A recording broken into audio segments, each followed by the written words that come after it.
Hi, I'm Sharon. A lot of y'all with Steam Reviewed, a lot of y'all have probably talked to me when you call. I answer the phones generally.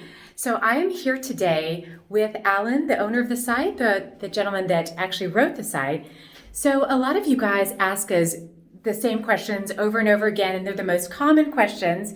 I picked the top 10. So today I'm in a steam shower with Alan, and I'm going to ask him for you guys the top 10 questions.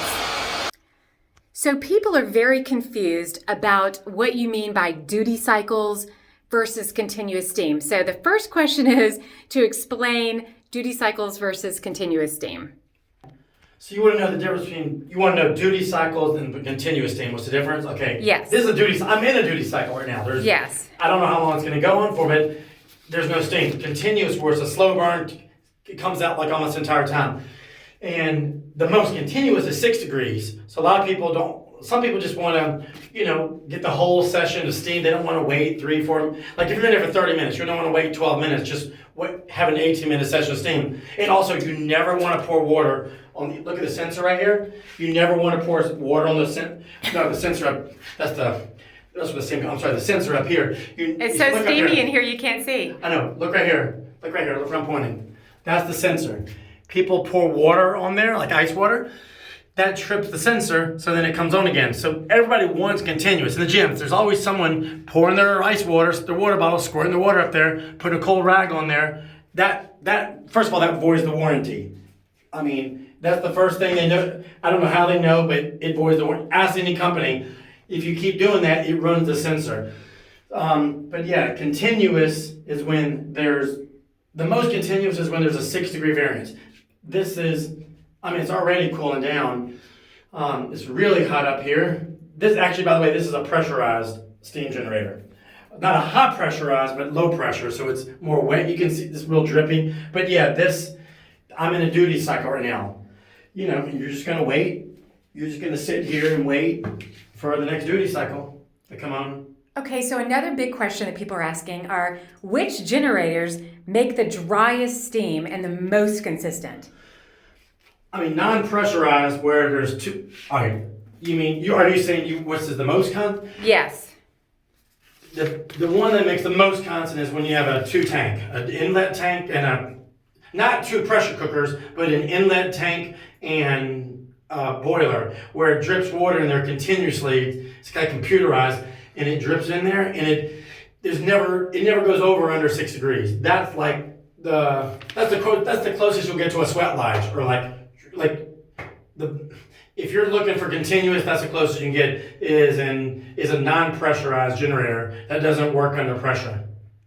So you mentioned all over your website, you've mentioned that you can do a bubble test to test the steam. So how do you do that?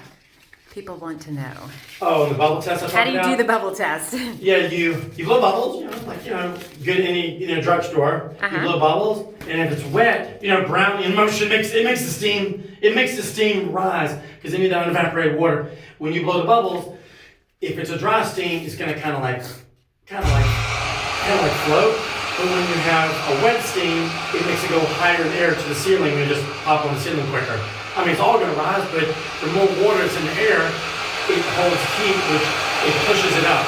Kind of maybe like a helium balloon. I don't know, that's a good example. But the drier steam, they're bubbling with the linger. While if you have wet steam, it just rises quickly to the Brownian motion. Okay, so the next question a lot of people ask are, what is whole body steam? What? Whole body steam therapy. Is it being in the steam room, steaming your whole body if you're in there? So can you explain that? Whole body steam is when you have a fan, which I'll show in my other videos. I have a Kona fan. You put the Kona fan on the top of the room. You suction cup on there. Okay. And it brings, here, point the camera to the ceiling. You see all the steam is real heavy up here? Now point it to the floor. Look at the floor. Barely any steam at all. Yeah, it's much clearer down here. So basically, if you have the fan, if you have a DC 12-volt marine grade fan, you put this fan up here and it just blows the steam down. So your feet, everything is in equilibrium. You're getting steam on your whole body, not just your head's really hot and your feet are cold. A lot of people have, they're doing, Okay. they want their legs and their feet. I call that half body steam therapy. The fans are like $100 something for a really good one. Yeah, and you put the fan on the top and you just let it blow down, and within a few seconds, the whole room will be at even temperature. Or, well, not 100%, but like just say the ceiling's at 140 and the floor is 86 degrees. After the fan, keep it on. The closer the floor temperature is to the ceiling temperature, then the more homeostasis. Okay, go ahead, next question. What's the next question? Okay, the next question, and I get asked this a lot. So, what do you mean by raising the heat coefficient in your steam room? Because many people never heard of heat coefficient before, and they hear you talking about how to make the steam hotter with a fan. And so I wanted to see if you could show everybody what you mean by that. This is different than a fan that goes on the ceiling to bring the latent heat index down. Let me get a closer look at that. This is, on this fan, like feel this. How's that feel? It actually feels hotter. Yeah. Because you would think a fan would be colder on your body. This is the opposite of a wind chill factor. When it's It blowing on feels you, hotter. it's Right not, now, I'm right in front of it. I'm sweating more. It feels hot. It's Can making they see me the drip. fan? Can they see it? Yeah, oh yeah, you can see it. It's not hotter, it's just more fluence of the steam. It's not raised the temperature, it's the opposite of a wind chill factor. But yeah, you just put that on next to you, and especially when you have the whole room, when you have the fan on the top blowing down. Actually, I brought it. Here, pause it for a second, I'll get the fan. Go. So this is the DC Marine, you just suction cup it on the wall. This is the best one of all the fans. It's on high, but it's super quiet. And you have this fan. This fan raised the heat coefficient when it's blowing directly on me. And this brings all the steam from the ceiling down. But if you just had this fan alone, this one right here, the heat coefficient fan, you're only gonna get whatever steam's on here. But when this brings it down and then it blows on you, oh my God, this is full body therapy. Like I can feel it. I mean, most rooms aren't this big. This is a commercial room. But when you're in a residential smaller room, just say like 6 kilowatt, 7 kilowatt, 7.5 kilowatt size, like when you have this fan and that, your whole body is, your feet, my legs are feeling it, everything. I mean, you can feel it's the opposite, like I said, it's the opposite of a wind chill factor. But yeah, this is the Kona fan right here. It's waterproof, marine grade. And whenever I go to gyms, that's my setup. That was the drip fan.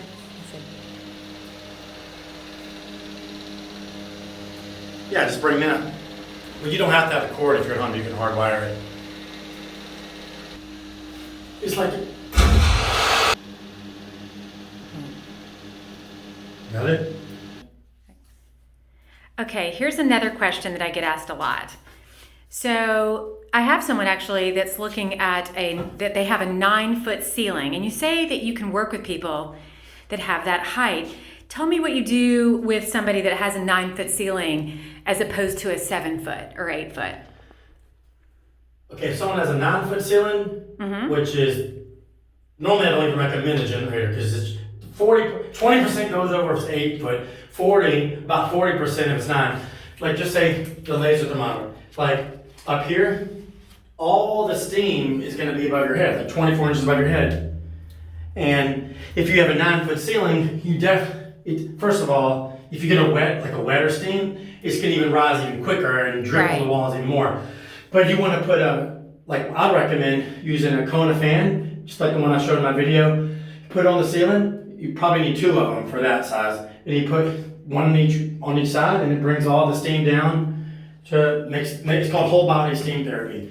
But yeah, that's the only way I would recommend a 9 kilowatt if you're using fans to bring it down.